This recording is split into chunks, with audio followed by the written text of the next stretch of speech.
All right, everyone, welcome in to Two Countries, Two Americas, All Sports. This is the only podcast to talk about both American and Brazilian sports.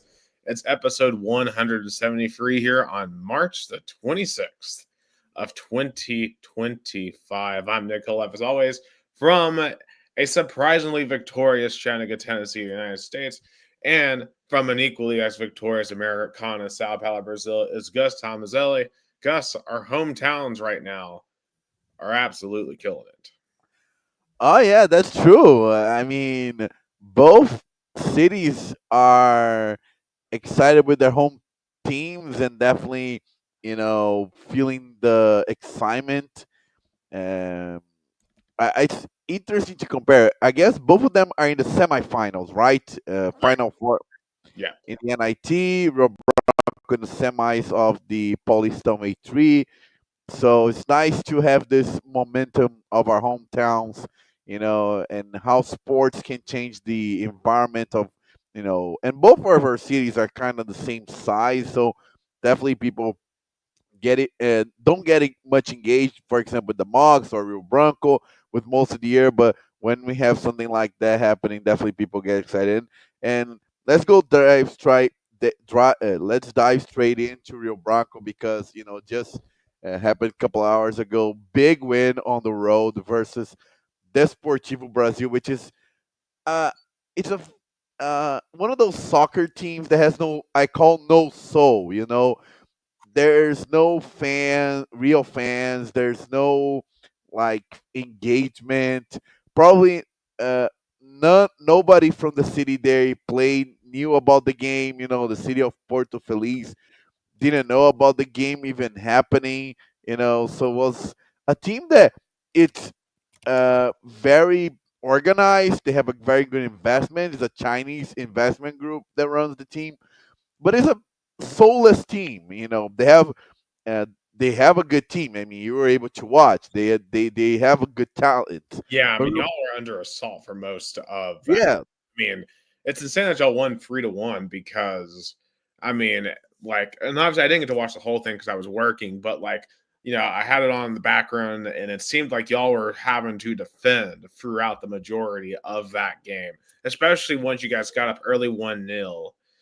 yeah, Um, but being able to play with the lead, I think it clearly it's so crazy because I know you guys fired a coach and you guys have been able to kind of reverse your fortunes again for the second straight year. I don't know how you guys are doing this, but your team reminds me a lot of last year's, like being able to withstand the attacks and being the able to, adversities. yeah, Yeah, like a it's lot of people are crazy. comparing last year's journey with this year. The good start, turmoil in the middle, coaching change, new coach comes, gets the momentum, qualifies in sixth place out of eight, have to play on the road to decide. A lot of similarities from last year to this year. Absolutely. And it's just insane that now for the third straight year, you guys find yourself in the position to be promoted. I mean, obviously, 2 years ago, it didn't work out, like went to penalties. Obviously, but last year, you guys held up the entire thing. But now you're up a whole division in Police to A3. Gus, like, what's waiting? Who's the next opponent? And what do you think are the odds that you're able So to the do the opponent unthinkable and be promoted again in two back-to-back years?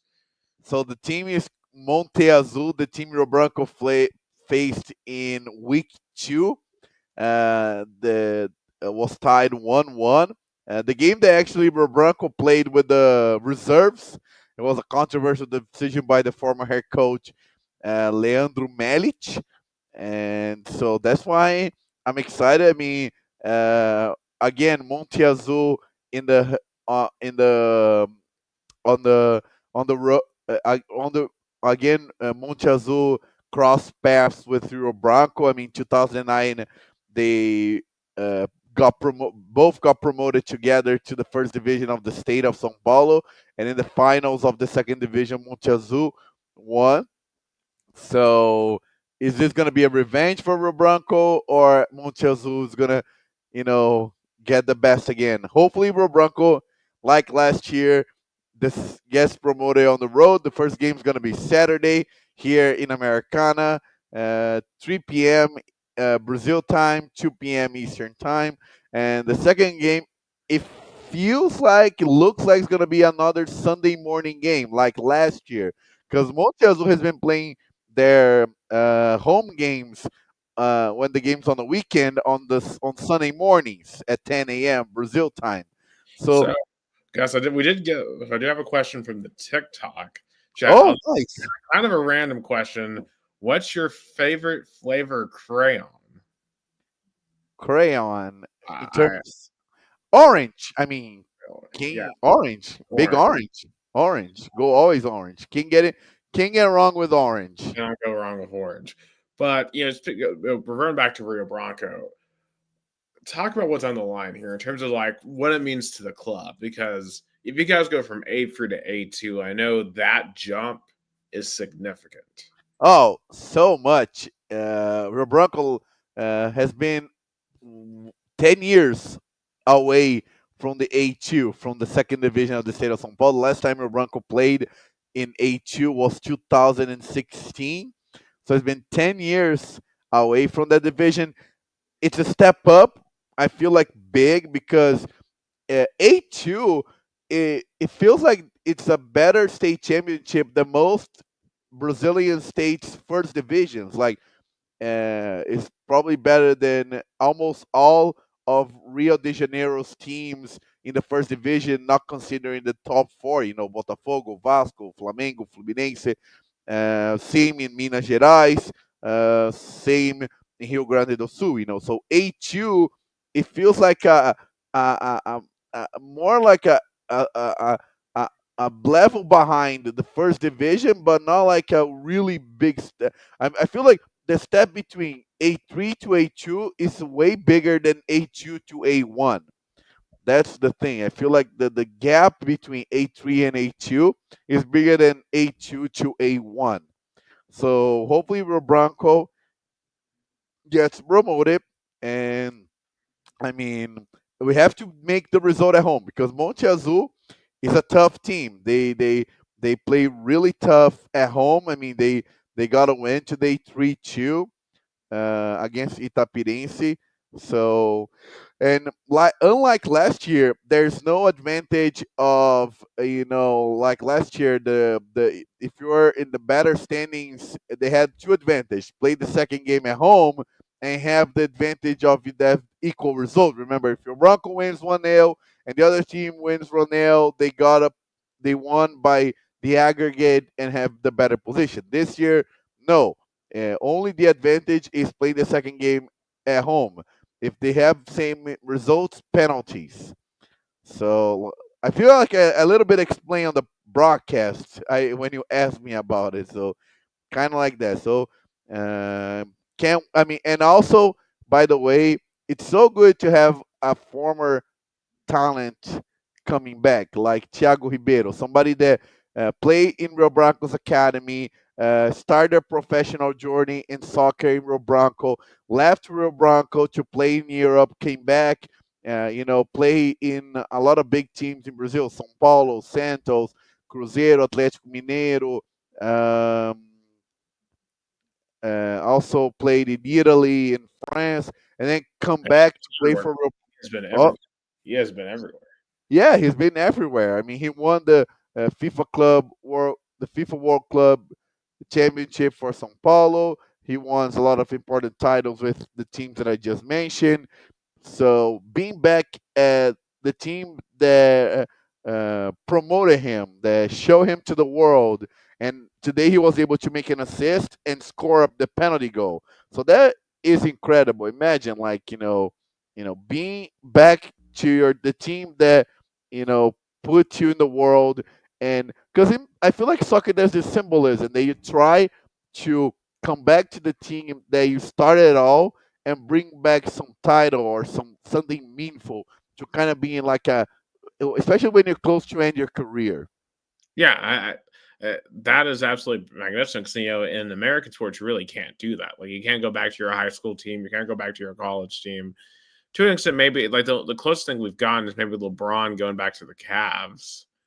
But outside of something like that, soccer is a sport where you can do that with the youth academies, and it's just good to see Rio Branco being able to succeed with that, and it's gonna be fun to watch him like fight again. Like it's Rio Branco clearly because it's funny when I really started following it a couple of years ago. I mean, y'all were on the brink of being relegated to A5, and he Yeah, did a miracle, and it's been up since. I mean, you were this close to falling off the face of the earth of relevance. yeah. I No, remember June 2023, the Sunday morning game in Caeiras. There, I felt like Rio Branco was the brink of, the the brink of irrelevance, the brink of being down, down, down. I mean, nobody can tell me that, like I can describe the feeling I had at halftime when Rio Branco was down 1-0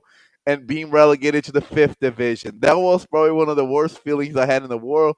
And then Rio Branco found a way to win that game, avoid relegation, stay in fourth division, then you know go to the third division. Now being 2 games away to the second division. How That's what I love about soccer. In soccer, in a 2 year span, Rio Branco went to be this close to fifth division, and now they're this close to the second division. That's why I love soccer. it's, it's just absolutely insane. But Yeah, congratulations to Rio Branco, and we're continuing to root for them. yeah. Vamos Tigre, and shout out to Emilia Carmago. Oh yeah, my grandma. Go also a Rio Branco fan. Go Tigre.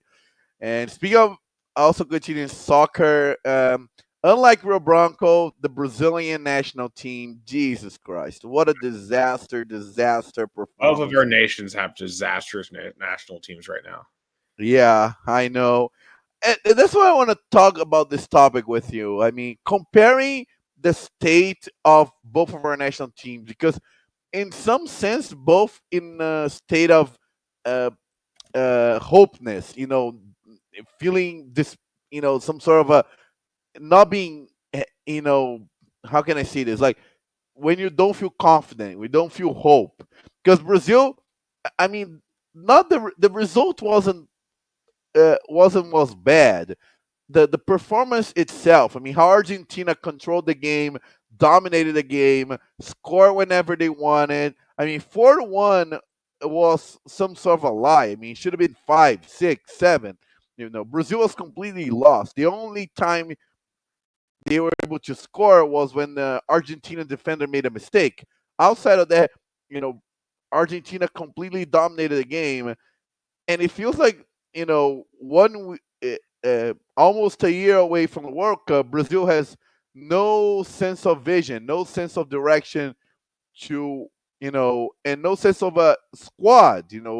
Like Right. if And you you have, can apply all those same things to the United States as well. I mean, losing to Panama and Canada, right? Like teams that you would expect the US to be basically always ahead of when it comes to soccer. At least when it comes to Argentina, right? Argentina has always been one of the preeminent powers, and right now Argentina just they seem to be better right now than Brazil. I mean, yeah, they really are the reigning World Cup champion, that but the United States has no such excuse. I mean, the United States has the most talent it has ever had on its national team, and we're doing jack with it. Got embarrassed last year in Copa America, getting embarrassed this year in this Nations Leagues thing. And we are 18 months away from the biggest tournament in American history. And we look like an absolute joke of a national program right now. I like the celebration of the Panama goal. That was funny. You saw that I did with not the see that. yeah, the CBS sports crew, especially Thierry Henry, they were excited to celebrate the goal with him. I know a lot of those players grew up watching Thierry Henry at Arsenal and the French national team. So that was for me one of the most symbolic moments at that game. I know I saw a lot of criticism about the crowd in LA. I mean, I feel like exaggeration. I mean, I know people should be more excited to watch the United States national team, but it was the CONCACAF Nations League. I mean, I people mean, should this is be.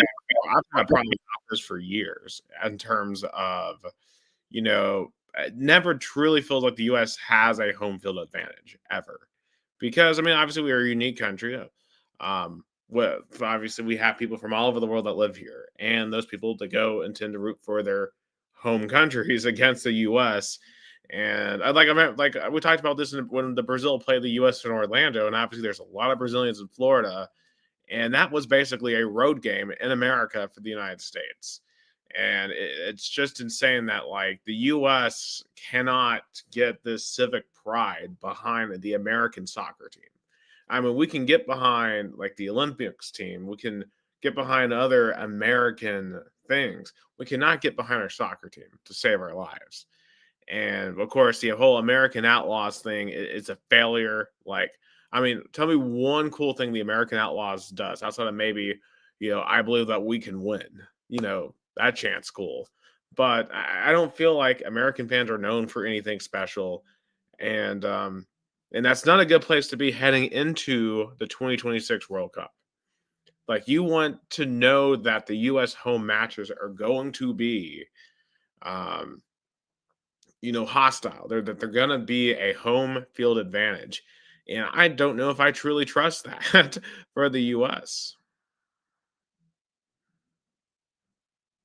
I think your audio is off, Gus. It's two factors. First, even the American soccer fans, they're not fans of the United States national team because, as you said, a lot of those American sports fans, even MLS fans, they they tend to come from other countries. For example, in California, a lot of the LAFC and LA Galaxy fans are Mexicans or are descendants from Mexican. They are second or third tier Mexican family generations. So they tend to have a connection with their home country or the country from their family. So that I'm comparing the place where uh, US just played the CONCACAF champions, the CONCACAF Nations League. For example, maybe Kansas City would be a more American crowd. Chicago, Like maybe Nashville with the new stadium there. yeah, I feel like those places would be more Americanized or have more fans that would be engaged with the American uh, national team. Because, Yeah, for example, you need to go to places where they're gonna have a home field advantage. Like, I don't feel like, and obviously I don't think Brazil would ever run into this problem in their home country. But like in Brazil, for some reason, if there was a city close to like the Argentine border where for some reason the people in that area would root for Argentina instead, I doubt Brazil would ever host a game there. They would go somewhere else in their own I mean, country. the only thing sometimes when Brazil needs a true support from fans, they tend to play more in the Northeast because it's a more happy crowd and it's less critical crowd. For example, if you play in Rio or São Paulo, it tend to be more critical, more booing, more expectations, and the Northeast crowd tend to be more cheerful and less critical.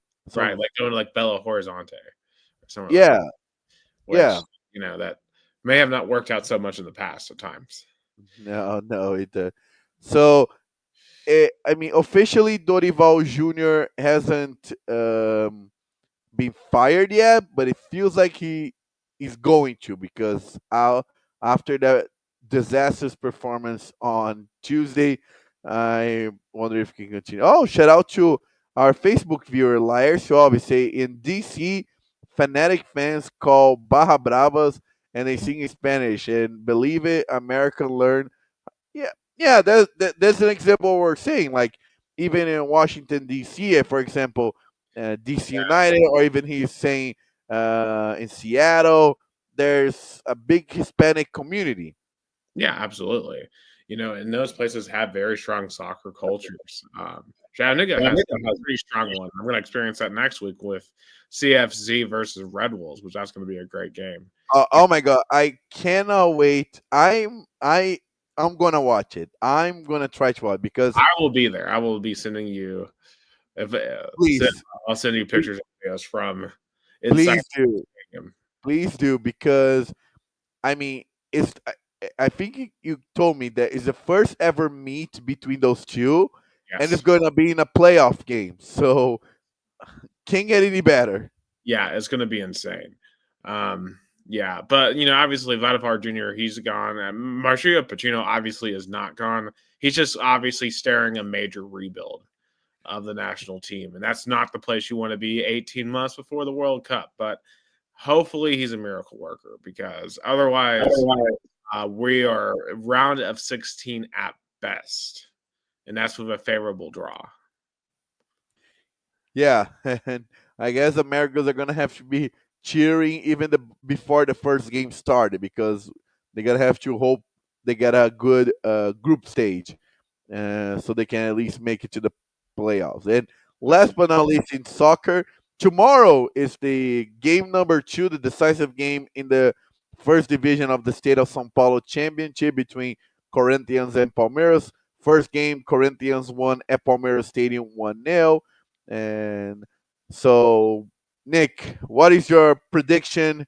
Who's going to be the state of São Paulo champion? Palmeiras. They're going to be the four-peat. It's called four-peat, right? When you were Right, right. And four. then, like, people even asked me, like, I'm going to go Palmeiras. I can't pick against them. They've never lost while I've been following Brazilian soccer. So I'm picking with the team that I know usually wins. I'm picking Corinthians. They have the 1-0 advantage from the first game. Palmeiras don't have the juice that they had the previous years. I feel Corinthians at least can make it a draw at home, and that's going to prevent Palmeiras to win the four-peat for consecutive titles, something Corinthians was close to do in 2020, and then Palmeiras won. So that was ironic. So, I mean, and we're Corinthians. 2 years away maybe from Rio Branco playing those teams in the regular Paulista season. Yeah. Oh my! I can't believe that.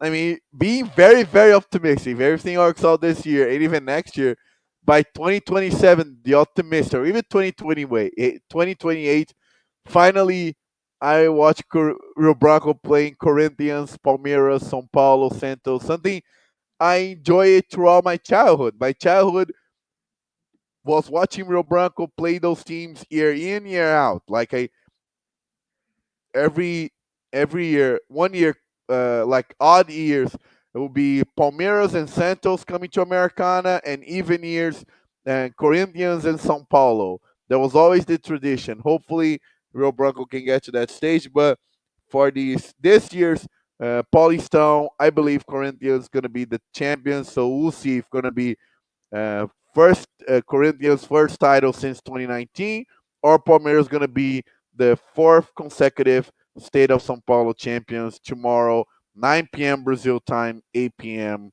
Eastern time. So now let's go back to the North America. Yep, and it's all about March Madness, and I want to start off by pulling off the bracket or pulling up the bracket that we did the last week. So you can see we're gonna look for the 16 teams that are remaining. So we got both Auburn and Michigan correct. We did not get Ole Miss correct, but we do have Michigan State.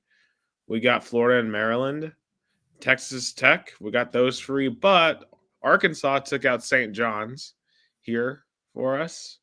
Do we got Duke and Arizona? We got Alabama. We did not get BYU. We got Houston, and we had McNeese. McNeese did pull off one win. They did not pull off two, though. And we have Tennessee and Kentucky. So we're doing pretty well. We're at the 77th percentile. We're doing 7 Nice. points. So not bad. So I guess it's kind of, looking back at the previous two rounds, and I think the overall narrative that a lot of people are pointing out is they feel like there just wasn't a ton of upsets. Probably the biggest upset was McNeese over Clemson, and we picked that upset. So we're not. I don't feel like there were any upsets that were shocking. There were no Farley Dickinsons over Purdue, Oakland over Kentucky. Nothing of that sort. And there's some people posturing that this is a result of NIL and men majors not being able to retain talent.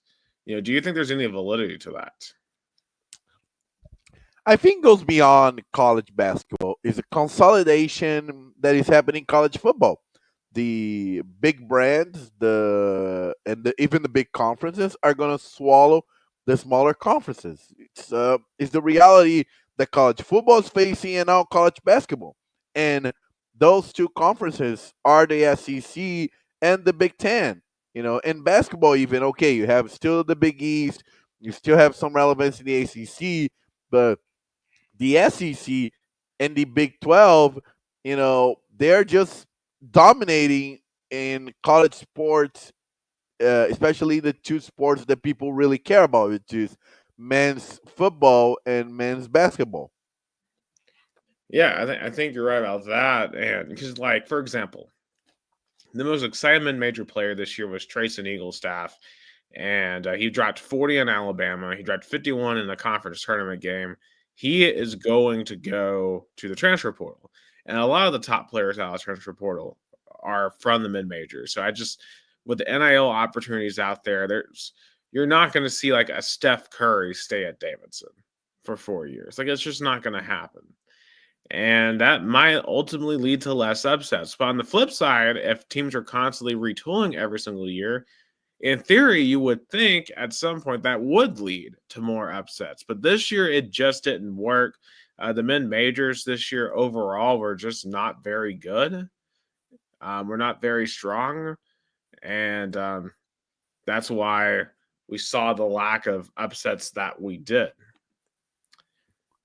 So, just kind of looking back at the first two rounds, let's talk about obviously our Vols. They took out Wofford and UCLA in the first two rounds, and they didn't really sweat either time, and that really surprised me, especially against UCLA.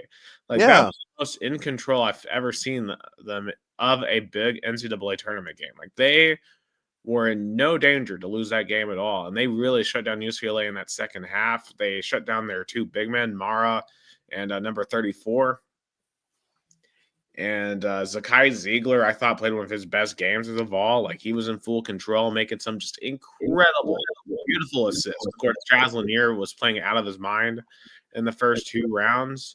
I mean, this team looks as complete and where you want them to be. And I was gonna ask a question back to you, Nick. Should be considered this game the Vols are peaking on the right time, or UCLA is not as good as they were, for example, like 2 or 3 years ago? I mean, UCLA's not as good. I mean, they're a 7 seed for a reason. Like, their guards played horribly, and that's where we won the game. Our guards, Ziegler and Lanier, absolutely outclassed their guards. But I mean, their big men I thought played really well, and curiously, they went away from their big men in the second half. I didn't really understand that. I still don't really understand that, and that's the reason why they are going to be watching the rest of this tournament from home, because I thought, had a really bad game plan in the second half.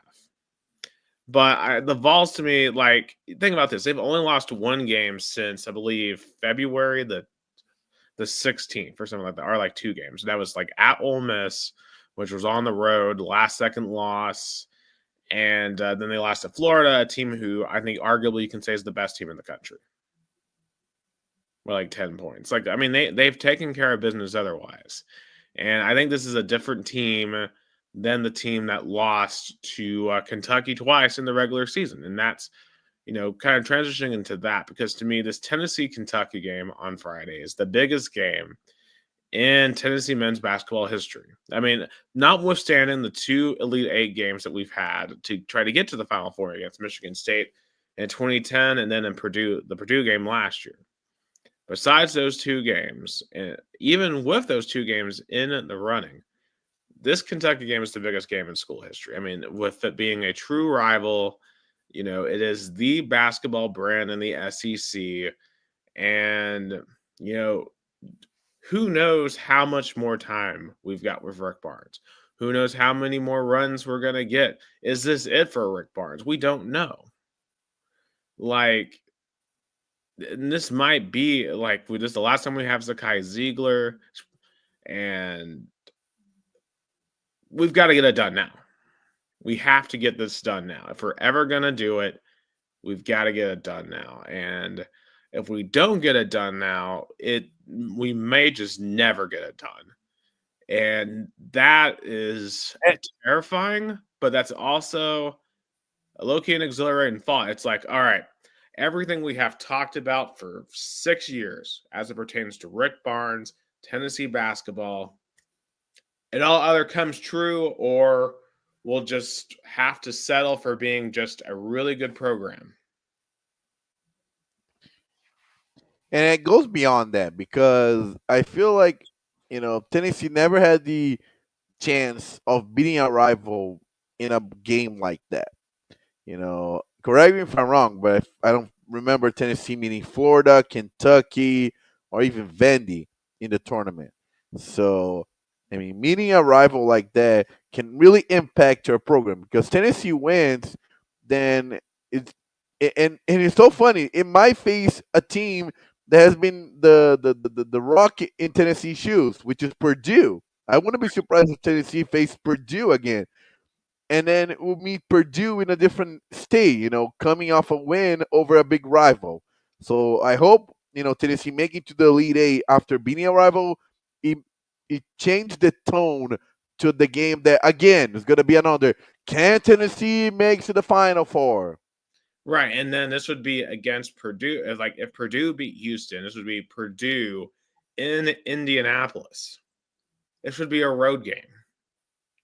In fact, both of these will probably be road games. In fact, because Kentucky just travels really well, and then Purdue is literally in Indiana. Now, if Houston wins, then that won't be as big a problem. But still, like, it doesn't feel like we're gonna have to go through Kentucky and Purdue. Yeah, it really feels. It really feels. If you be honest, I would rather face Houston, but it just feels that Purdue again is going to be on the road, on the journey, on the path of Tennessee. Right. And do we believe that Tennessee has what it takes now? Because here's the thing about Kentucky, right? They've been injured, they're not at full strength, but they were at the full strength the last two times they played, and they shot 50% in both of those games. And to me, that's really the goal here. Like, if you're Tennessee, can you prevent them from shooting 50% from free again? Like, can we avoid that happening to Tennessee again? Can we be smart with the basketball on our end? Because especially the home game that we played against Kentucky, we shot 8 of 45 from free. Like, we cannot be taking 45 shots from 3-point range. When we went to Lexington, I believe we only hit like three pointers out of like 22. So we didn't shoot well either time. Can we shoot better? Can we prevent them from shooting for 50% from free? And hopefully we have learned to maybe not let them get so many wide open shots, because I felt like the first two times we really struggled with that. Yeah, I mean, you point out perfectly what Tennessee has to work out from the games they lost in the regular season, and but I expect Tennessee fans to travel to Indianapolis. I mean, it kind of compares to the game against Ohio State. It's a big travel, but Tennessee fans are gonna show up. Right. Unlike that though, I really think this Tennessee team is ready for that challenge. Yeah, They're me ready. too. Their football Give me program was, they weren't ready for that yet. Um, I think the basketball program will be. definitely give me the Vols. Yeah, I like the Vols. Now, Houston, Purdue. I think you alluded to Purdue beating Houston. I think Houston's a better team because the thing about Purdue is they're nowhere near as good as they were last year. They don't have a Zach Edey. Um, they still have some decent guards, but they don't have that dominant center. And Houston is really, really good. They're kind of similar to Tennessee in that they're a defensive team first. Um, and honestly, even though like from a narrative standpoint, it would be interesting to see Purdue win. So Tennessee would have to face off against Purdue in an Elite Eight. I just really think Houston's going to find a way to win that game and make it to the Elite Eight.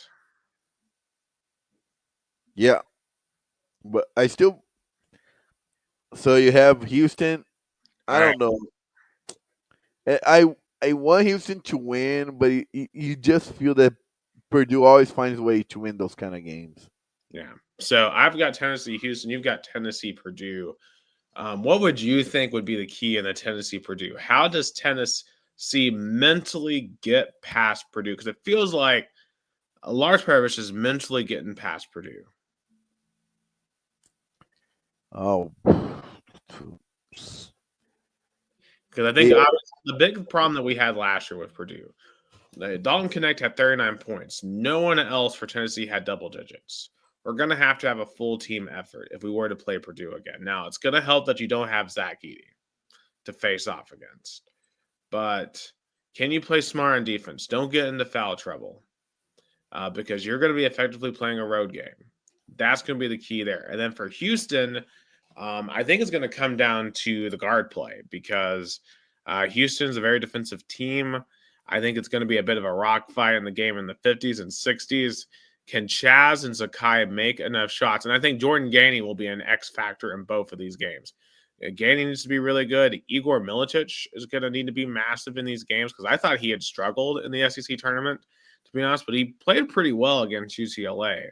So we're going to need him big in both of these games.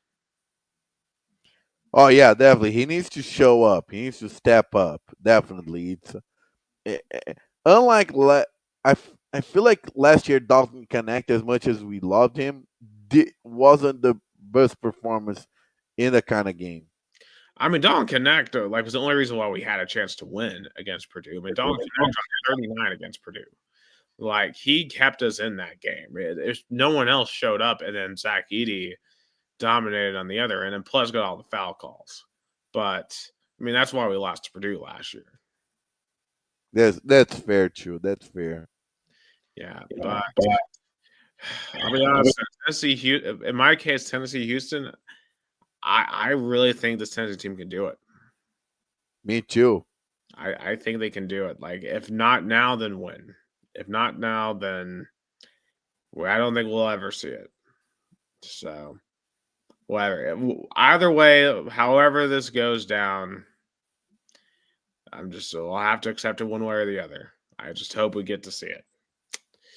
All right, let's look at some of the other brackets here. The East, we have Duke and Arizona, BYU and Alabama. What do we think here? Duke definitely dominated the first two rounds of their tournament. Arizona had to outlast Arizona in the second round in an epic. And BYU, too, had to withstand a rally from Wisconsin to win their game. Bama, they were a little shaky in the first round against Robert Morris, but they've been able to make it. What do we think here in this 4-team region? Duke and Bama. I would agree with that. I think Duke and Bama are going to win. I think Arizona has a better shot of pulling off the upset, but I do think Duke, Bama, and then honestly, to me, Duke looks like they have too much. And Cooper Flagg is going to be healthy again. Mark Sears and Grant Nelson are going to have to play the game of their lives to beat Duke. But I do like Duke here.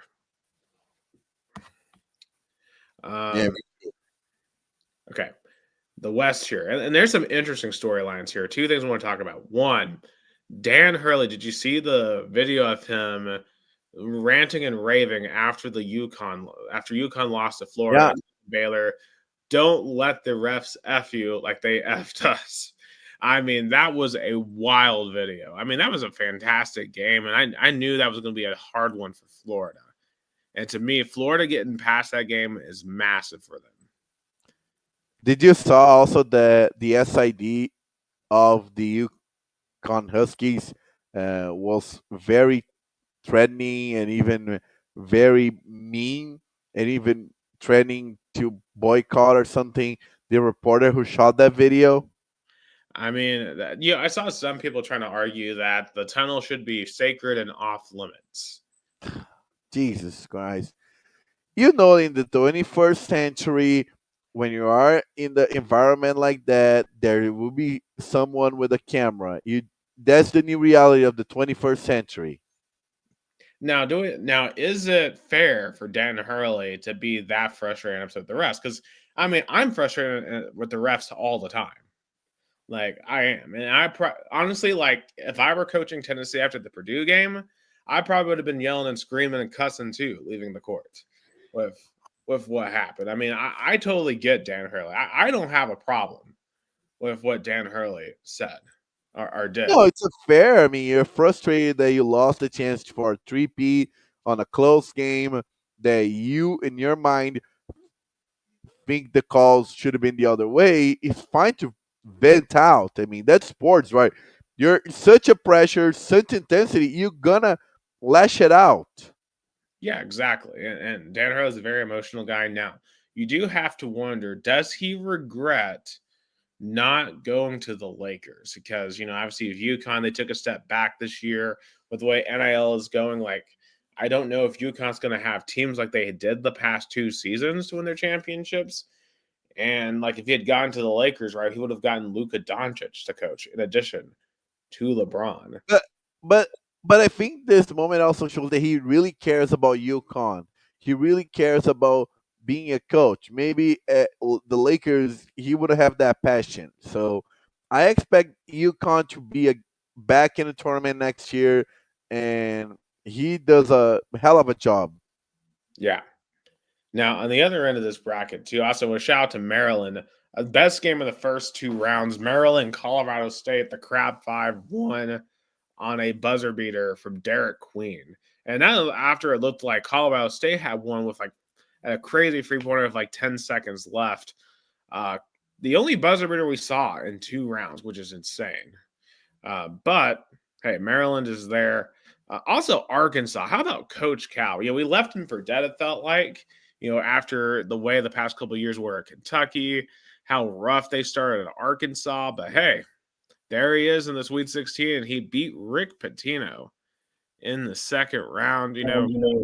First and foremost, here, does this diminish Rick Pitino's accomplishments at all this year for St. John's to lose that game, or does it enhance and or save what we think of Coach Cal that he won that game? I think it just shows that he still a top uh, college basketball coach. I mean, turning around that quick a program like it did at UMass, like it did in Memphis, like in Kentucky. Again, he proves that he's a hell of a basketball coach, especially in the college level. But maybe at the end of Kentucky, he just got like not engaged enough. Right, and plus at Kentucky, there's just an insane amount of pressure. I think the environment got very toxic for Cal in Yeah, particular. at Arkansas, I mean, probably fans are like, we're happy that we made it this far. I mean, our football program has disappointed us year after year, so now we have basketball. Yeah, and their baseball program too has not won anything either. Just as a reminder to the Arkansas baseball fans, you still have no national championships. Yeah, so anyway, uh, yeah. So what do we think here? Do we think Flora is basically a shoe-in to I win think this? it's going to be an SEC matchup, Florida and Arkansas, and then I think the Gators are going to make it to the Final Four. I completely agree. I just don't see anyone beating Florida here. Maryland may give them a tough time in the Sweet 16, and Texas Tech is a really good team as well. They outlasted. And also shout out to Drake. They had a great run. And Bennett Starks, he's the top transfer portal addition for Drake. He looks like he's going to go to Iowa. So I think that's a player to watch. Also, a team I'm really disappointed in was Missouri. Missouri, I thought had a chance to make a run. That did not happen. Missouri just completely was disappointing to watch in this tournament. All right, the South, the top here, we got Auburn, Michigan, and Ole Miss and Michigan State. Our North Carolina deep run did not happen, and you got to give credit to Ole Miss. Like Ole Miss is legitimately a really, really good basketball team. To withhold North Carolina and to blow out Iowa State. I mean, like Chris Beard, like obviously very controversial, with what happened at Texas, but he's proving why he's still coaching because of how well he does on the court. But I believe it's going to be another SEC matchup, Auburn and Ole Miss. I disagree. I think Michigan State's going to beat Ole Miss. Ole Miss. I trust Tom Izzo And then honestly, like that Auburn, like I'm still gonna pick Auburn to beat Michigan, but I could easily see Michigan pulling that off. I think Michigan really impressed me with what they did in that second half against Texas A&M. And by the way, for Buzz Williams and Texas A&M, like that was a brutal way to lose that game. They had that thing like they were up double digits. It looked like they were going to cruise, and then Wade Taylor just completely fell apart in the second half, and they lost. And we were talking about this the other day. Is Texas A&M the most cursed school in America when it comes to sports? Like football is eternally 8-4. Basketball is okay, but they never do anything. Baseball, they made the national championship game, but they lost and then immediately lost their coach. And now they're 0-6 in conference play. I mean, A&M might be the most cursed athletics program. Yeah, I mean especially in the last few years, in football was so devastating. They had the number one recruiting class, an insane amount of money, a national champion head coach in Jimbo Fisher, and it didn't work. It felt like in baseball they're gonna make it, didn't, and now even basketball they can't. Yeah, so I'm gonna say that for me, I am gonna actually stick with Auburn over Michigan to make it. So the final scores right now would be Auburn, Florida, Duke, and Tennessee. So there we go. SEC basketball on Two Countries, Two Americas, All Sports. Yeah, very Southeastern Conference I mean, predominant. hey, that's what happens when 7 of the 16 teams left are the SEC. Nearly half of the field left is the SEC. The SEC has like a 50 shot of winning the national championship. You know? Which just goes to show how uh, how much better the SEC has gotten. So it's cool to see. Um, Shout out to Vanessa Massimo watching in Sao Paulo capital. And so we have our final four: Auburn, Florida, Duke, and Tennessee, right? yes. So let's wait our predictions for next week because the final four is going to be April 5th. So I guess we're going to have another show before the final four starts. Yeah. So I'm gonna write this on our little thing here: Auburn, Florida, Duke, and Tennessee. So all right, let's see what happens here. And speaking of a Final Four, there is one Tennessee team near and dear to me that has made a Final Four. It is the Chattanooga Mocs. They made the NIT Final Four after a miracle win last night against the Bradley Braves in Peoria, Illinois. And this was after they defeated the Dayton Flyers, number one seed in their region, at home on Saturday, a game I got to attend. I know, guess you got to see my video. Yeah, I saw, even shared. Yeah, like it was a really good environment. It was 11:30 start, which as you know, Gus, normally we don't do starts that early in the United States, but we did on Saturday, and it was still a good crowd, a good environment. And really, it's just cool to see because, like, obviously, if this were the Vols, like the NIT would be an embarrassment. Like, it'd be like, oh, we didn't make the NCAA tournament. Like, this is an absolute joke. This is a beneath the Tennessee Vols. But for the Chattanooga Mocs, though, like this is an opportunity to get a trophy because, like, the Mocs, let's be real, are probably never going to compete for the NCAA national championship. But in the NIT, like, they've got a legit shot to win this thing. And it counts. I mean, for a program in the SoCon, I mean, it's a title. Yeah, exactly. Like this, I mean, this is, and like there was a debate actually on local sports talk. My dad was informing me about this, about how some people were arguing on the local sports talk show in Chattanooga. Is winning the NIT championship better for the Mocs than losing an NCAA tournament game in the first round?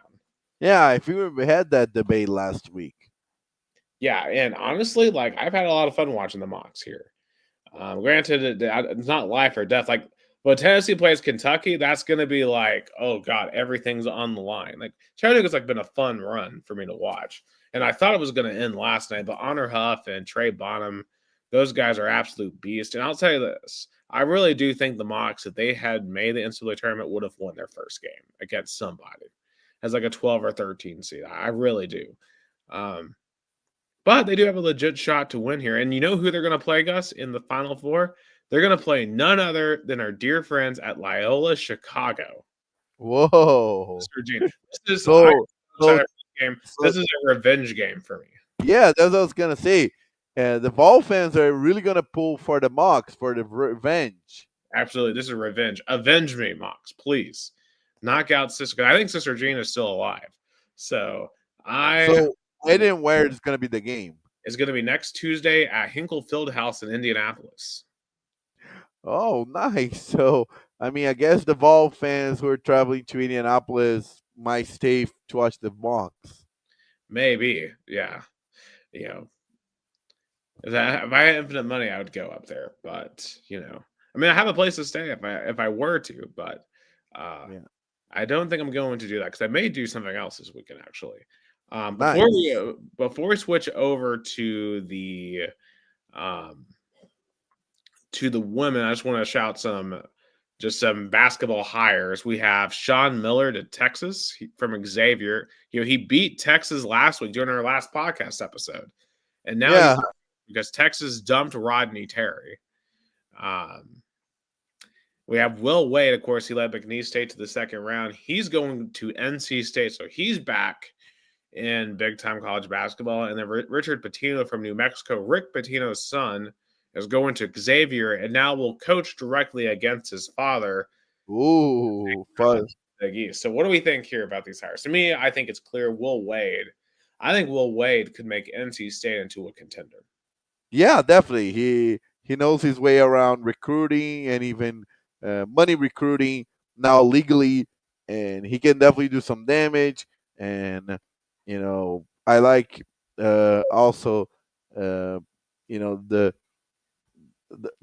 for I like this coach is getting new chance, like Rick Pitino with St. John's, and I Will Wade going to NC State. He's just show that now with this new era of there's no limits where there used to be. Good coaches can now rest assured they can be as effective as they can. Absolutely. And Will Wade left a really nice, like, long letter to the McNeese State fans, thanking them for the chance to rehabilitate himself. So that was great to see. Great redemption arc for Will Wade. And also, I'm glad he's not in the SEC. He is not going to be Tennessee's problem, which is very, very nice to see. I will say this, though, out of these three, I don't know what Texas is doing. I think Sean Miller is a terrible hire for Texas. He didn't really work at Arizona. Ultimately got fired in the same FBI probe that Will Wade got fired in, and was only mediocre at Xavier. The thing about Texas is after they fired Rick Barnes, right? A decade ago, and Rick Barnes has gone on to be great at Tennessee. Texas has done nothing at all. They have had no postseason success. They made the Elite Eight one time with Rodney Terry, and they just fired Rodney Terry. So it just feels like that Texas is circling the drain. And I don't know how they're gonna truly be a top tier basketball program, especially in the SEC. Like Texas could conceivably be a bottom tier SEC basketball program for the foreseeable future. Yeah, I think they have to really be careful about because they're not in the Big 12 anymore. So Right. that's affect not only football, but he's really taking a toll at basketball. Yeah. Okay. So quick over to women's basketball. I want to shout out Our Lady Vols, Kim Caldwell, Queen Kim is in the Sweet 16. They blew out South Florida, dropped 101 on the Bulls, and then came back 2 days later and did what the football team could not, and that was beat Ohio State in Columbus in a playoff game, in a tournament game. And it was a wild game because they were up by 17 early in the third quarter. Then they blew that lead, were down by like 2 or 3 points, and then went on a run in the fourth quarter to win by 15. They had 37 points off of turnovers. I mean, Tennessee, clearly they've regained their legs over the past 2 weeks. They've only played like 2 games in the last 2 weeks. They needed the rest. And it's clear when this team is rested, when they're healthy, they're a tenacious team to deal with. And now they're going to play Texas on Saturday and Birmingham, a game that I am leaning towards going to because Birmingham's only like 2 hours away. Tickets are only like $10. for the women's Sweet 16. So it's a lot more affordable than $500 in Indianapolis Oh, for for sure. yeah, and a lot closer too. I can sleep in my bed and go to Birmingham in one day. So um yeah, and honestly, they could take Texas. I mean, they only lost by Texas to Texas at Texas by 4 points in the regular season, and that was the game. That was the day after Kim Caldwell gave birth. So Kim Caldwell was not on the sideline for that game. Her assistant Jenna Burdett was the acting head coach of that game because obviously Caldwell was in her brief maternity leave that she didn't really get to take, and hopefully after the season is over, she gets to take some. But Leavo's can do this. I mean, like I like this is like I think Leavo's best opportunity to actually get through the second weekend and get back to the promised land for Leavo's in probably over a decade because the tenacious way they can cause chaos. Um, I think they can do it. Yeah, I mean, she's doing a terrific job so far. Revamping the program, especially going to Elite Eight and Final Four would be very impactful. But I mean, I remember we were saying that the expectations in year one should be not as high as, for example, years ahead. Oh, absolutely. I'll say this: I don't expect them to win both games this weekend. But I think I mean, I certainly think they have a shot because, obviously, they have Texas on Saturday, and then if they were to win that game, they would have Notre Dame or TCU, and TCU um, has the rebound of Haley Van Lith, who's going nuts. And yeah, so I'm going to pull up this bracket just real quick, and I'll be honest, I'm not as yeah. So anyway, I'll just give you my quick picks here. I think that UCLA in this fourth region, I would have picked USC, but they just like Juju Watkins, so I think it's going to be UConn. So I'm going to go with UCLA, UConn, South Carolina, and honestly, I'm going to go with TCU to be the Final Four in the women's. So that's my Final Four for the women. Okay, so all right, so next topic, real quick, I want to get on is LeBron, real quick, who actually had a buzzer beater tip in tonight against the Indiana Pacers, won 120 to 119 there. But really, the story of the day was him going on Pat McAfee show and blasting Stephen A. Smith, claiming that he is on a Taylor Swift tour. To which Smith, in response, said that quote: "If LeBron put hands on me, I would have swung," which is truly insane. He also claimed that Brian Windhorst was just a fanboy, which is hilarious because Brian Windhorst built his entire career off of LeBron. He also said that himself and Giannis would have dominated previous eras of the NBA. He said that Giannis would average 200 points per game in the 70s, which was very, interesting, because that's been the age-old debate, right? Like, could these current players handle previous eras? And I think the right answer is could previous players from previous eras handle current players? And I don't think they could. I think it's a hard debate. You can't compare eras because there's different balls, different courts, different scenarios. But I mean, it's so funny that in football we don't do that as much as in like basketball. You compare way more eras than football. Yeah, it's very difficult. Um, but yeah, definitely an entertaining interview. I'm gonna have to go back and watch the full thing, but definitely I saw the Stephen A. Smith thing, who seems to be in the thralls of controversy all over the place. I think he's doing it exclusively to set himself up for a presidential run in 2028. At least that's my theory. Baseballs, we're still number one. We beat Alabama in the series, lost the first game, but came back, won the next two games, including a dominance on Saturday. So the baseballs keep on rolling through conference play. They're 5-1 right now. MLB opening day is tomorrow. So big day in the world of baseball as we have all 30 teams playing. And I noticed that I can actually finally watch the Braves for once if I decide to get the FanDuel app. I don't know if I'm going to, but that option is available to me.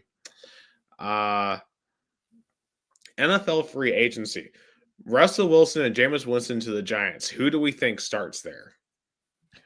I mean, poor Russell is he cannot catch a break. Last year, he went to the Steelers and had to make this battle for the QB1 with Justin Fields, and now he has to do that with James Winston. I mean, I still pick Russell Wilson, but what a terrible career ending Yeah, for it's not Russell good. Wilson.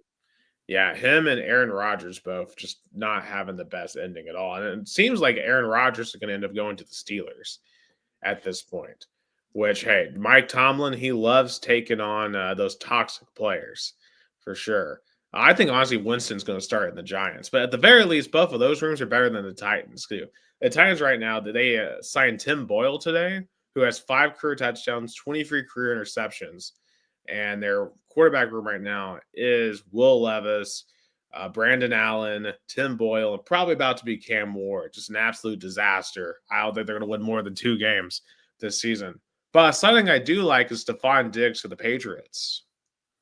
I think that's a good signing that will help out Drake May as he continues to develop with Mike Vrabel as his coach. I think that'll work. Well, Finally, I mean, this move would be unimaginable 4 years ago when Bill Belichick was the coach. yep, yep. I So, think new era that Mike Vrabel started.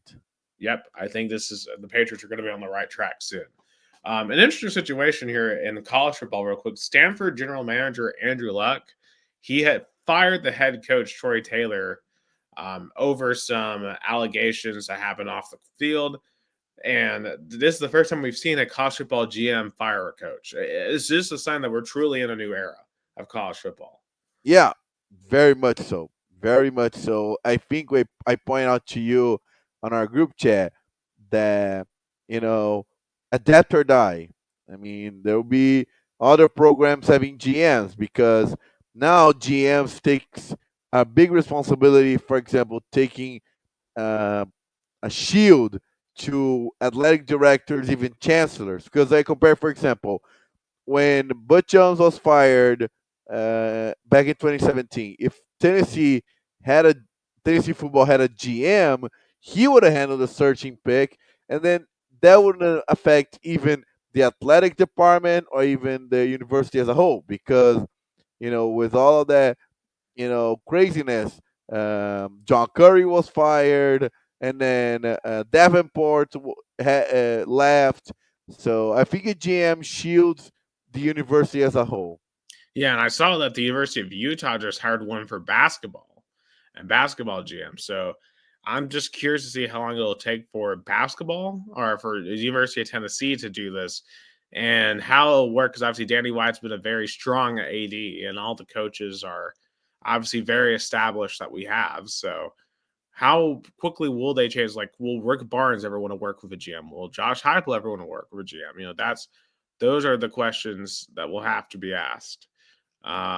Okay, last thing, real quick. Kyle Larson won a Homestead, great race. He rips the top there at that track. And he rips it better than anyone else. And we're going to Martinsville next, the short little paper clip. But that is all the topics and all the time that we have tonight here on this very, very late Wednesday. It's an early Thursday down in Americana, Sao Paulo, Brazil. But that's Gus Tomazelli. I'm Nick Hill. Thank you for watching the American and Brazilian podcast. 2 countries, 2 Americas, all